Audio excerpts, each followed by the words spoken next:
There's this quiet moment we all face. For some, it happens in the dead of night. For others, it strikes in the middle of a crowded day, unexpected and unyielding.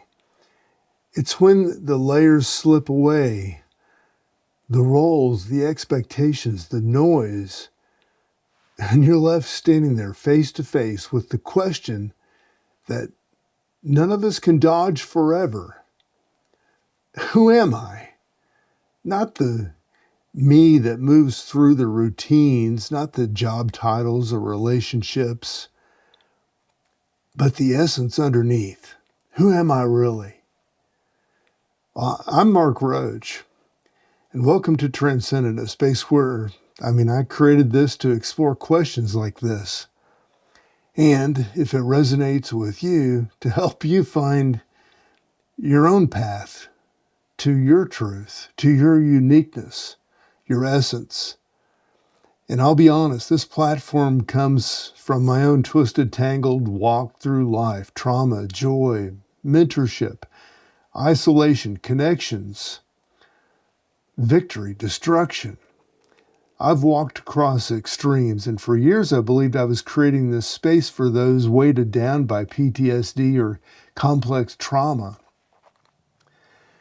But the more I listened, maybe even listened to myself and listened to the people that are in my life and around me, even listening to the comments that I get online, the more that I saw the truth that every one of us navigates pain, even if it's buried or disguised. This is universal, and maybe, just maybe, this is the place about breaking free from that inheritance of old patterns, old stories, and stepping into something maybe that's not repeatable. Your unique spirit, the something in which no machine can imitate. And you can't go to school and come home and just say, they said this was true for me. It's something that you have to find for yourself and believe in your heart and your soul is true for you. And today I want to talk about something that's both deep personal and profoundly universal. It's about self-knowledge, a sense of unity, finding that thread that connects us all, and something deeper still, transcending the duality that traps us in cycles of conflict and division and fear.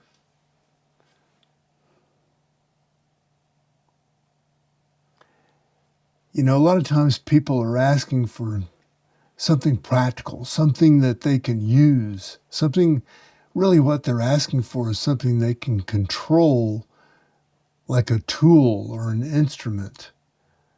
And many of these lessons that I'm speaking of reach deeper beyond that duality.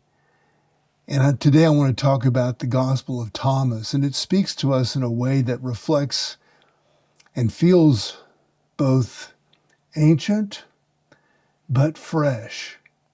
Quote, "If you bring forth what is within you, what you bring forth will save you. If you do not bring forth what is within you, what you do not bring forth will destroy you." End quote. Can we sit with that for a moment?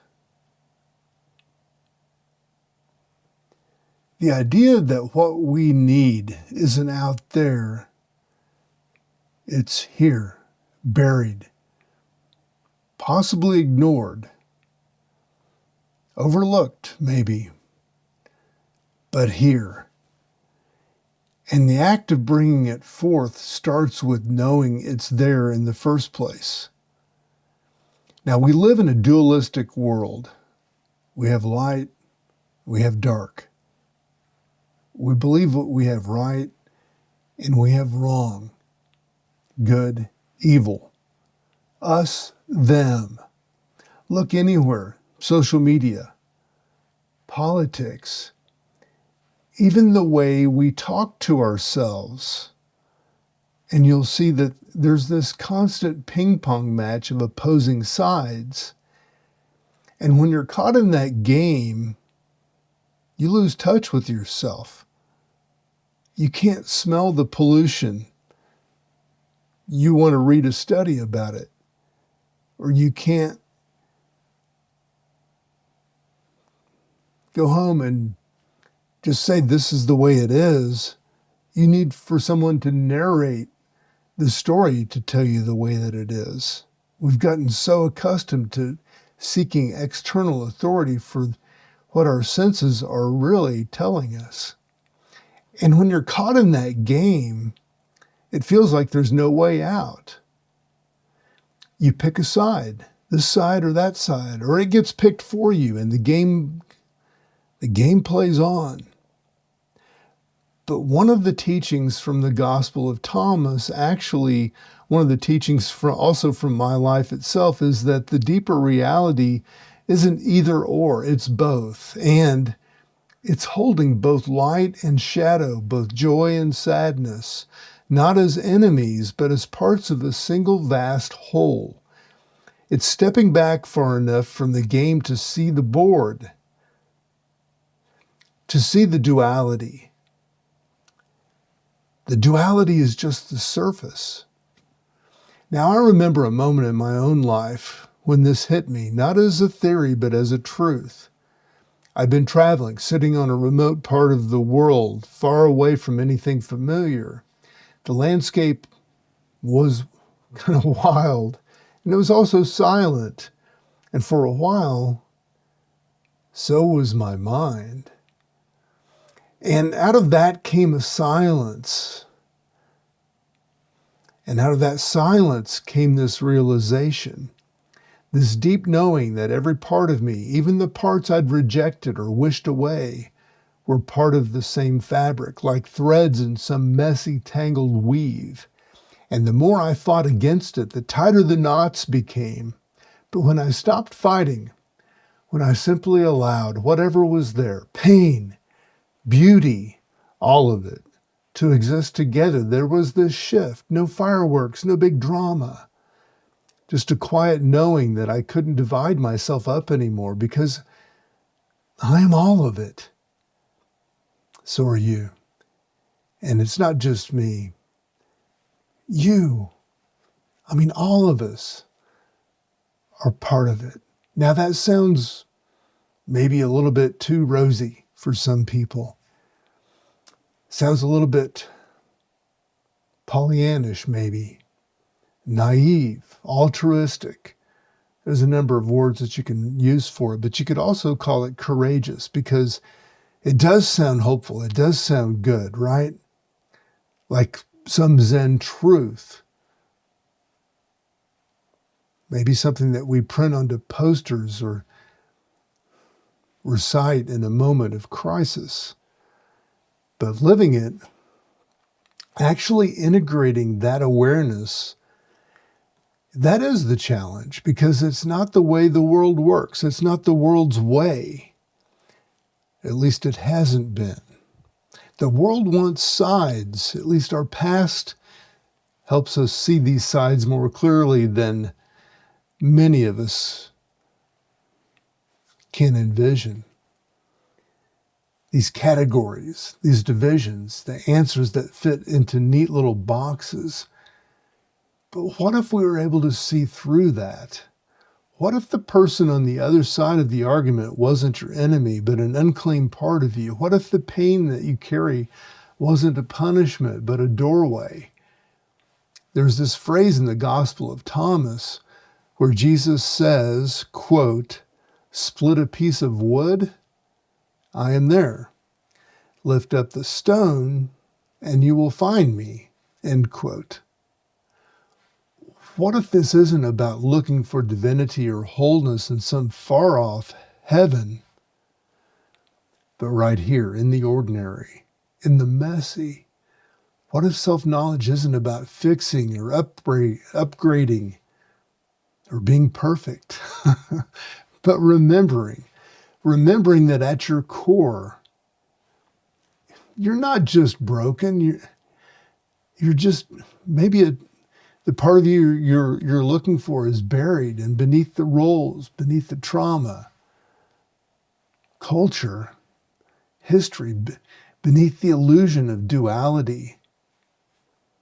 I think about unity a lot. Not the kind of unity that erases differences. Unity isn't sameness or homogeneous. It's connection. It's seeing that, like fingers on a hand, we are distinct and yet deeply, irrevocably connected. And this isn't some abstract spiritual cliche, it's reality. Scientists talk about how your heartbeat is shaped by the rhythms of others, how your nervous system syncs with the people around you. Whether we admit it or not, we affect each other every day in ways we don't even see. But when we come at that connection from a place of fear, fear of rejection, fear of being seen for who we really are, it distorts the connection. It builds walls instead of bridges. What would it look like to live differently, to engage the world not from fear, but from a place of grounded wholeness? I think that's what transcending duality is about, not rejecting the world, but seeing through its illusions. The illusion of us versus them, the illusion of perfection, or the judgments and the rules that define your idea of perfection, because we all have different views. The illusion that to belong, to be loved, that we have to be anything other than what we really are, well, that's an illusion. That's a perspective. And if you believe it strongly enough, that's your reality. But it begins here, now, and it can start in very small acts. Not in trying to change everything at once, but in being present, in listening deeply, first to yourself and then to the world around you. All of this brings me back to self-knowledge. To know yourself is to know the universe. Not in the sense of memorizing big abstract truths, but in experiencing them. Knowing that you carry the light and the dark within you. Knowing that your existence is not a mistake, but a gift. And then letting that knowledge change the way that you live. I hope this leaves you wondering and questioning, not about my truth or anyone else's truth, but your own. And if you feel drawn to that idea of bringing forth what's within you, maybe today's the moment to start.